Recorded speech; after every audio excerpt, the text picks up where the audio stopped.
மகாராஷ்டிராவில் ஹோட்டல் மற்றும் ரெஸ்டாரண்ட்டுகளில் பால் இல்லாமல் தயாரிக்கப்படும் அனலாக் பனீருக்கு ஓராண்டு தடை விதிக்கப்பட்டுள்ளது. உண்மையான பனீர் என்று நினைத்து மக்கள் இதை வாங்கி சாப்பிடும் நிலையை தடுக்கவே இந்த நடவடிக்கை எடுக்கப்பட்டுள்ளதாக அதிகாரிகள் தெரிவித்துள்ளனர். பொதுவாக பனீருக்கு மாற்றாக பயன்படுத்தப்படும் இந்த அனலாக் பொருட்களில் பால் சார்ந்த பொருட்களுக்கு பதிலாக எண்ணெய், ஸ்டார்ச் உள்ளிட்ட மாற்றுப் பொருட்கள் பயன்படுத்தப்படுவதாக கூறப்படுகிறது. இதனால் உணவின் தரம் மற்றும் நுகர்வோர் பாதுகாப்பு குறித்து கேள்விகள் எழுந்தன.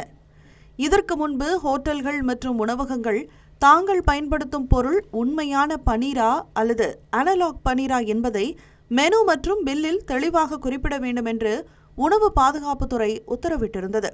தடையை மீறி அனலாக் பனீர் தயாரித்தாலோ விற்பனை செய்தாலோ கடும் நடவடிக்கை எடுக்கப்படும் என எச்சரிக்கப்பட்டுள்ளது. நுகர்வோருக்கு தரமான உணவு கிடைக்க வேண்டும் என்பதே இந்த நடவடிக்கையின் நோக்கம் என அதிகாரிகள் தெரிவித்துள்ளனர். தமிழ் ஜனம் சேனலை சப்ஸ்கிரைப் பண்ணாம பார்த்துட்டு இருந்தீங்கன்னா மறக்காம சப்ஸ்கிரைப் பண்ணிடுங்க.